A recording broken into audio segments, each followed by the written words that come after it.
when I was starting to build my team, I didn't exactly know how I wanted to build it, what I wanted it to be, how it was all going to, anytime you have this much of a inflow migration of capital into a new market, there's always some fallout. There's a lot of mess, but that also creates a lot of opportunity. That just made me think because, we are here at CREI Summit, right? So are you seeing new technologies that, there could very well be some owners of some RV parks or mobile home parks that are like, hey, I don't have technology. How are you leveraging, leveraging social media to help you kind of drive your business? Is that helping you get in front of these? Or are you finding people are coming across you online? Forget chasing single family rentals. Let's build commercial portfolios. Collect the best insights and information from commercial real estate experts and industry heavyweights on this episode of the Rent Stew podcast.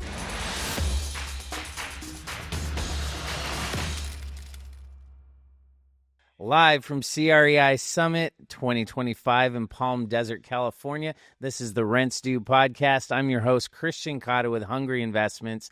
And if you're looking for commercial real estate insights, information, tips, tricks, the best, the brightest minds in commercial real estate, the people that really you need to be connected with, or you need to be following or networking or just getting to know, because they're going to help you project your career, your future, how to get started investing, developing, doing all that cool stuff. Guess what? You're in the right spot, because that's what I'm doing. I'm bringing you those people. And today on this episode right now, I'm joined by Landan Dory. Did I say that correctly? Nailed it. These are all people that I've been wanting to meet, that I'm just getting to meet. So I got to make sure that I'm phonetically saying everybody's name correctly. Yes. So Landon's from the Austin area, right? Correct. Yeah. Austin, Texas. Broker, investor, building a small boutique brokerage. There we go. Small boot, and you're tied to NAI? No, you were tied to NAI. Previously tied to NAI. Yeah, I started. In 2022. I started the business back in 2015. Bounced around to a couple firms. 2022, I landed at a firm called NAI Partners. Yep. They dropped the NAI flag and went independent, and they've been on a growth tear. We've seen that happen with a whole bunch of people, Grubb & Ellis, all those guys. Yeah, well, the franchise, I think, is just kind of losing some value. Yeah. And then in January of this year, me and a couple of buddies that I was working with just decided that we start your own. Felt like we could do what we were doing a little bit better. How long you been doing it? I started in 2015. Okay, so 10 years. You're like, we can do this. Yeah, and our sandbox is so niche, man, that there's almost no overlap, or not to say no benefit from being at a big shop, but at the end of the year, you look at what you've brought into the house, and then how you're not getting enough in leads. You're not getting enough in leads. You're not getting enough in support, and we're in the outdoor hospitality space. There's very little on the marketing or administrative side at a big regional or national company. Yeah, from those different service lines that play nice in our sandbox. It's just it's oil and water is what it's called Northstar Brokerage. Yeah, Northstar Brokerage. How'd you come up with the name? It's my mom's idea. Oh, follow the North Star. Exactly. So a little gut intuition. That's exactly how we got it. So shout out Mama. Yeah, shout out to Kathleen. Good job, Kathleen.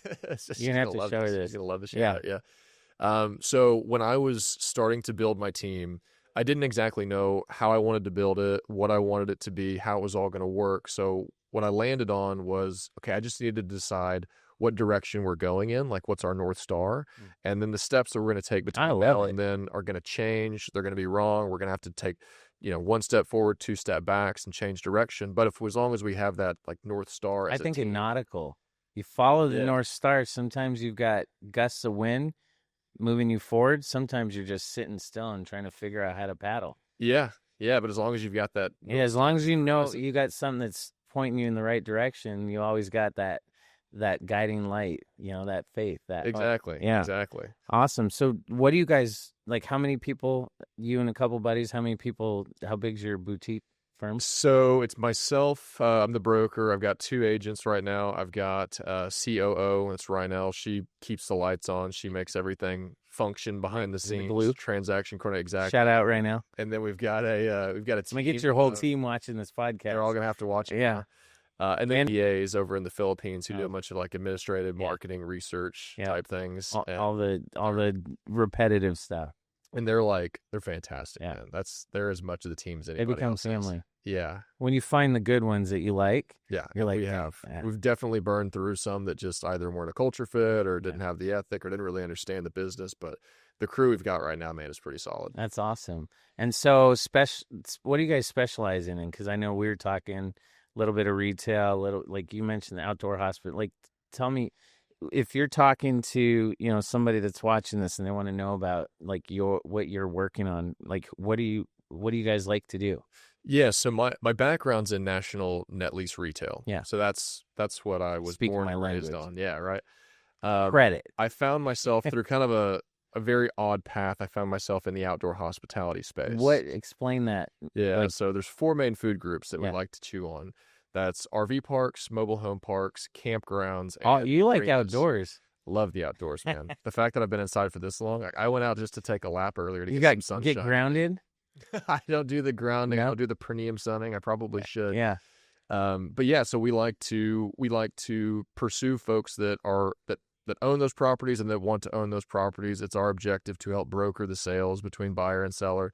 And then when working with someone who's maybe not a seller today, it's all about, hey, how can we take our knowledge of this space, the information that we've gathered and working with dozens of other folks just like you, how can we help you run a more profitable business? So this video is sponsored by SiteCRE.com, the smart site submittal platform for tenants, landlords, and developers. Site streamlines the entire site submittal process, from custom AI-powered submission portals to a tenant-seeking site marketplace that makes expansion fast, efficient, and targeted. At Hungry Investments, we use sites to validate sites we already control, target locations for specific tenants, and even identify tenants actively looking in trade areas where we're doing our due diligence. It's become an invaluable tool for our growth, and it can do the same for you. Check out sitescre.com, where smart growth starts. The brokerage side of the business is very obvious. The advisory side is, hey, let's pop the hood on your business. What are you doing? Oh, you're helping them like from a consulting standpoint? Yeah, because we want to build relationships with these folks. We want to build trust. So if they don't want to sell now, you're going to like, hey, let me help you make this thing hum better. I say it all the time. It's like, great, you don't want to sell today. That's fine. I don't care whether you want to sell in 10 months or 10 years. You just want to build a sell that you call me. Yeah, and it helps me. Think of me. Yeah. The more I learn about the business, the more I see how the sausage gets made, so to speak, the more I can go help other people, the more I can aid in getting sales done. It just helps everybody all around. So how do you go from like the national net lease stuff to like how'd you find your way into all these outdoor? It was an accident, man. So did you buy one? No. I don't own any yet. I own other stuff, but I have. They're getting really popular. Like they're getting super. That's popular. Why. Yeah. It's almost like it's been mom and pop and just leave us alone and like no big corporate, but all of a sudden now everybody's like, ooh, they think they can take advantage of mom and pop. Well, that's a huge part of the story. So what I was doing when I was slinging Starbucks and CVS and Dollar Generals, 21 states I've worked in on those types of things, what I recognized was that a lot of the people that were buying those properties were 1031 exchange, typically older folks who are cashing out of something that's management intensive, multifamily, retail, land, whatever, and they wanted something that was going to help them mitigate their taxes because they've owned their property for a long time. It had appreciated a lot, fully depreciated. There's going to be a huge amount of money they were going to pay in taxes. They also didn't want to lose that cash flow. So their options are either you keep managing, owning, maintaining this multifamily deal, or you exchange into something else. So I realized that was the best buyer for the deals I was selling. So I said, hey, how can I work this a little bit further upstream? So I start reaching out to my buddies who are multifamily brokers, industrial brokers, with the pitch was basically, you definitely have this prototypical person on your roster. They're typically 65 years of age and older. They're thinking about retirement. They've owned their property for 20 plus years. That means their basis is low. They're going to pay a big chunk in taxes. I've got a solution. I've got a product that I can go to this pitch with you on, help you win that business. You'll get the disposition as the sale broker. I'll get the upside or the up leg transaction as the exchange broker. And I did probably 30, 40 deals that way. And then I realized I found this wonderful article that shows how different asset classes had appreciated over like a 20-year period.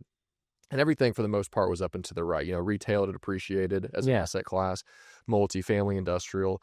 But the one asset class that had appreciated more than anything else, RV parks and mobile home parks. Oh my god. So I'm like, okay, I'm thinking I need to do some research on those. Yeah. What I realized was it's a super fragmented market. It's very mom and pop operated.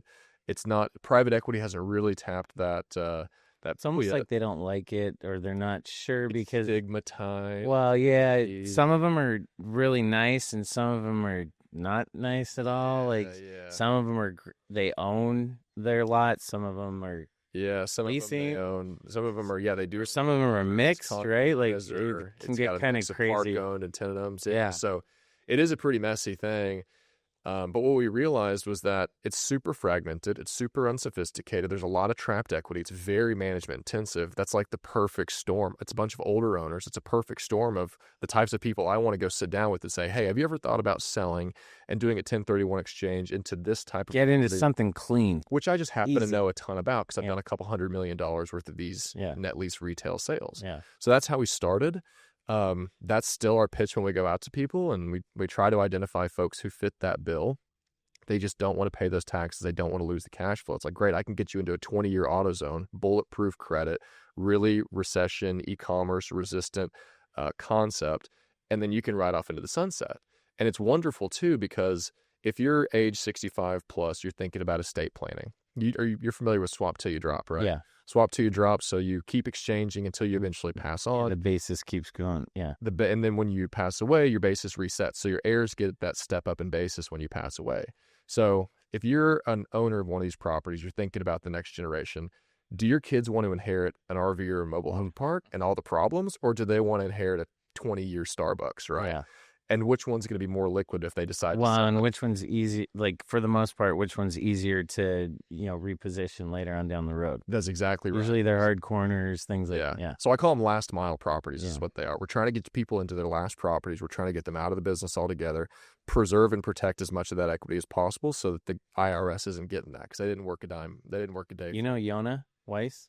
I've used Yona Wise. I ran into him in there. I was like, Yona, I think I did my cost seg on my coffee shop with you. Yeah, because I bought a little. I just had him on and talking about cost seg, and that's the first thing that's good. We start talking taxes. I'm like, oh, can we connect him with Yona? Yeah. So he did my cost seg on the property I bought in Pflugerville, and I still haven't done my 2024 taxes. So I don't. Hey, don't worry about it. So that's don't worry about it. It's all good. We're both there. We get busy. Yeah, a lot of paperwork, without a doubt. Start getting more and more paperwork due.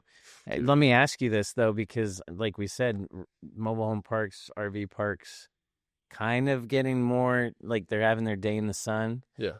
And there's a lot of I think there's a lot more people talking about them because maybe they think it's easier to get into something like that to get into commercial, which might be the type of people, might be some of our audience that's looking here, thinking, hey, if I'm doing residential and I want to, I don't want to do apartments, but maybe RV parks, mobile home parks. Are you seeing that, that you're getting a group of people that are coming in and trying to buy stuff that are maybe getting in over their heads? And definitely we're seeing some folks get in over their heads.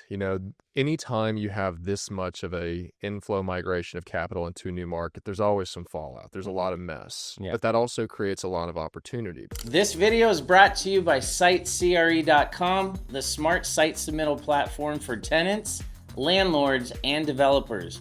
From AI-powered site submission portals to a tenant-seeking site marketplace, Sites makes expansion fast, efficient, and targeted. Check them out at SiteCRE.com. That's SYTESCRE.com and level up your site selection game. Because again, if you have owned and operated an RV park or a mobile home park for 20 years, you probably haven't changed too much of your business operation model in that period of time. But there are so many new vendors or technologies or resources that people can use to edge out the competition. And it's a more competitive space right now than it's ever been. So what we're seeing is people who can come in, put together a really solid business plan, market better, operate better, mitigate expenses better, drive revenue better, all the things that make it more successful. These guys are it's kind of like in the brokerage space. The young brokers can come into a market and they can kind of start to edge out the older brokers because they're taking advantage of things like social media and online marketing. The same is true Using with technology to shorten the curve or get the competitive advantage, level the playing field. Yeah, you'd be surprised how many park owners just flat out don't have a website. Mm-hmm. They just haven't ever had one. They haven't needed one. Now all of a sudden, there's a bunch of other parks in the area that have websites. They've got SEO. They're driving traffic. And they're competing with apartments and all that. Yeah. So you really have to there's still so much opportunity in it. Well, that just made me think because we are here at CREI Summit, right? So are you seeing new technologies that there could very well be some owners of some RV parks or mobile home parks Hope so. that are like, hey, I don't have technology. So like what are some new technologies you're seeing that help operations and things like that? Man, are there any? Yeah. So there's vendors, there's new technologies, there's management softwares. Like there's even more like general, like that can cross over like with apartments and stuff like that. Sometimes, like there's all sorts of little things that some people just don't know about. Like one thing that's not even technology focused is in Texas there's an electric tax credit. So there's a program that for EVs, like kind of like that, or are you talking about electrical? So like electricity. You can without even jumping through too many hoops, you can not have to pay the sales tax on the electricity that you're operating one of these parks with. Gotcha. A lot of people don't know that. There's new companies out there. Like one of my favorite new companies in the campground RV space specifically is called Campground Launch. Shout out to Gabe and Derek. Those guys Gabe and Derek, give us a follow. Yeah, they're SEO gurus, and what they've been able to do in going into a parks, revamping their webpage, helping them with their keyword search and their SEO. Gotcha. Here's a story. This is a true story. There was a park up in DFW. I won't say the name, but the owner I know personally was struggling to eclipse 40% occupancy for over a year. They just couldn't get past that. Kept getting right up there and just going right back down. They were just like bouncing along right there. They hired this campground launch crew, these tech wizards that go in and do all this stuff. They own parks too, so they understand the business. They go and do all their behind the screen wizardry, and in 3 months they're above 90% occupancy. That's crazy. And cash flow positive for the first time in a while. That's wild. So and I talked to a lot of RV park owners, and have you ever heard of a group called Campground Launch? And they're like, what? No. It's so fragmented. It's kind of like an app? It's a service. So they're like SEO consultants. They'll build your website for you. They'll do this, that, and the other. I do, because my partner, Bryant, he's got some friends that do different stuff. One of them is like Apple CEO or something. It was, part of, not CEO, Apple executive. And then they got into like wanting to build these sort of luxury camp RV parks. Oh, yeah? And then they had, did some app stuff to where they could, basically if you were in your RV and you wanted to find these types of places that had all these amenities, you could create your whole sort of route. Oh, I think I've got that app. Yeah, it's like luxury RV. Something like, yeah. It maps out like the A+ locations. Yeah, I think Bryant, I think my buddy Bryant's friends are the ones that created that. Oh, wicked. Yeah. That's awesome. We'll have to talk to him when we get off camera. Is he here? Yeah. Oh, let's go. Yeah. So, okay, so now you're seeing these RV parks, mobile home parks, like come into technology and do all that stuff. How are you leveraging, leveraging social media to help you kind of drive your business? Is that helping you get in front of these? Or are you finding people are coming across you online? Yeah, and I have a very elementary understanding of a lot of the tech stuff. So we just started using Google ads and Google keyword search within the last couple months. Yeah. And we're seeing benefits from that. We're getting inbound traffic from people who are wanting to buy, in some cases wanting to sell. Search words, type in RV park sales and stuff. Yeah, I'm here at CREI Summit to learn more about that. But my best experience with online branding, online marketing has been with Twitter, now X. Yeah. I started with, I was a lurker. I never posted anything, but I had 3 serial commenter. Yeah, not even a commenter. Oh. I just had 300 or 400 followers because I've had my account since 2008. Yeah. And then one day I was like, I see what these other guys are doing. They're gaining followers. How are they gaining followers? And I was like, why would I want to gain followers? So what I started doing was I said, okay, let's turn my X account into an acquisition funnel. I want to try to get some business from it. So I did a lot of research. I tried to understand how you get followers, how you engage, establishing my content verticals, what I wanted to talk about, and really who I wanted to attract, right? That's the Northstar. Why am I doing this if I'm not reaching that person that I want to do business with? And in a period of like 8 months, I went from 300 or 400 followers to over 4,000. And that's where I've just kind of stopped. I had a baby. I got super busy. I just stopped doing the whole thing. But I got deals from that. Like I was doing exchange deals for people from that because I was talking about 1031 exchanges. I met some RV park people in the space through it. I was even this one deal, like I wish it had closed. It never did, but I ended up almost doing a deal with a professional basketball player. Oh, wow. That was sourced from, he DM'd me Oh, that's on cool. X, and like we went up to his city. We toured these properties together. We were under contract. And then it was right when in 2022, when the rates just went through the roof, the economics got thrown out the window. So we never got the thing closed. Still a good dude. So I'm happy that I got. And you were close. You're like, oh, I'm almost there. Yeah. Didn't get it done, but it's been a huge and fantastic pipeline. So it's cool coming to something like CREI Summit and seeing, you know, I have my experience with that one little swim lane, but someone else has their whole business running off of Snapchat. Somebody else has their podcast, right? Yeah. Like everyone's got their thing. Yeah. And it's really cool to see how everybody uses it. Well, and it's cool to connect with people that are in all those different places. Because if you ever decide you want to do something, you know who to go talk to. Exactly. Yeah. And it's, I mean, in your case, you're using it more from the like networking standpoint, like we were talking about, like juiced up networking, like. Yeah, I mean, if I didn't make a single dime from an actual funnel of deals through X, it's nothing still worth nothing that you could say it was directly like a person found you, but you could say that the people you connect with sending you referrals. I mean, I connected with people who I ended up doing direct business with, Yeah. so I can absolutely say I monetized it. Yeah, but exactly. even if I never did, It's still worth it for you. it's still worth it because I can walk around this room and there's people I've known now for years that I've never met in person. And we're meeting each other for the first time, but we've been interacting and talking and been in Twitter spaces together for years now. Yeah, it is weird. Zach Molzer. Yeah, Zach, I mean, when he was on here earlier, I've been watching his stuff for like 6, 7, 8 months, and I think it's hilarious. It's hilarious. And so, like, You kind of feel like you know it him. felt like it, yeah. When he came around the corner, I was like, "Oh, hey, what's up?" And then I'm like, "Wait, I actually haven't met this guy." Yeah, right. Yeah. Yeah, exactly. That's how I feel when I see someone like Bob Nacklin. I want to walk up to him and be like, "Hey, Bob, you know, remember me?" It's like, no, of course you don't remember me. You never met me. Yeah. So if anyone wants to find you, like, where do you want them to come and find you? Yeah. So I mean, like my website, Northstar Brokerage Advisory in the word star. We're gonna put it all in the description below. Drop it in the description. That's my website. That's got links to everything. I'm most active on X. That's the thing I check every day. Yep. I just today re-downloaded Instagram, so maybe you'll catch me on there a little bit more. Yeah. So make sure I'm gonna make sure we connect with you. Yeah, for sure. Because then that way, when we put out the clips of all this stuff, we'll invite you as a collaborator so you can come to Hungry Investments and find the clips with Landan. You can go find him on Instagram there, but we'll also put it down below. Drop it in there. Yeah, I've got all the socials. I'm on LinkedIn, Facebook, Instagram. But if you're going to get a hold of me, text me. Like, you can drop my phone if someone needs to get a hold of me. Yeah, or they can go find you on the website. Or they find it on the website. Yeah. Go to his website. You can get a hold of him. He's more than happy to have you call him, but we'll make sure we do that. So thank you for joining us. I appreciate it. It's good to get to know you more. Likewise. I look forward to figuring out how to do some deals together. Yeah, based on what you're telling me, man, there's some opportunities. Yeah. And I got a few ideas just from sitting here, but I want to thank you guys for being here and joining us.